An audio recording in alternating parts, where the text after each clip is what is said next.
He then gave Abram the following prophecy. Now, pay attention to this prophecy. God said to Abram, hey, Abram, I want to let you know this is going to happen in the future. And what he tells him about is the events of Moses and the Israelites.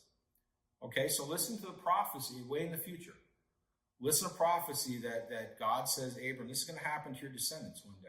God said to Abram, know for certain that your offspring will be sojourners in a land that is not theirs, and they will be servants there, and they will be afflicted for 400 years. But I will bring judgment on the nation that they serve. And afterward, they shall come out with great possessions. And they shall come back here in the fourth generation, for the iniquity of the Amorites not yet complete. That's in Genesis chapter 15, verse 12 to 14, and chapter 16. That's what happened. That's what happened with Moses. You know, the Israelites will see, they moved into Egypt through some events through Joseph, and they multiplied there, and Egyptians became afraid of them and made them slaves. They were slaves for 400 years. God heard their cries, and God sent Moses, and he worked through Moses to free them. Now, at this time with Abram, there were two cities that did very evil things. The cities' names were Sodom and Gomorrah. God told Abram that he would destroy these two cities because they were overwhelmingly evil. But this made Abram sad. He didn't want God to kill people.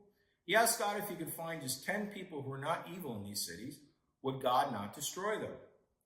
God said, yeah, if I could find 10 good people in these cities for you, Abram, because you asked me, I will not destroy them if I could find 10 good people in the cities. I won't destroy the cities. God looked as thoroughly as he could, and he's perfect, so he looked perfectly.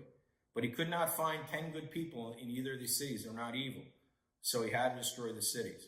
Now, God first allowed Abram to save his nephew Lot and his family from Sodom. He got him out of there before God destroyed it.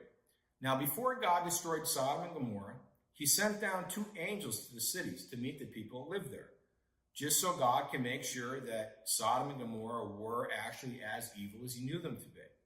This is how evil Sodom and Gomorrah are there.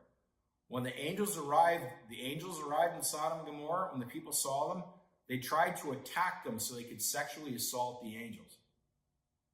Wow. God has seen enough. He rained fire and brimstone down on Sodom and Gomorrah, completely destroying both cities. And you can read that in Genesis chapter 18, verses 1 to 33, Genesis chapter 19, verses 1 to 29. Okay, that's it for today. We are going to pick up next week with the birth of Abraham's 2 sons. There's a lot of drama coming up. And we're going to see this big test of faith that Abraham, 2 of them, he fails the first one, but he learns from it.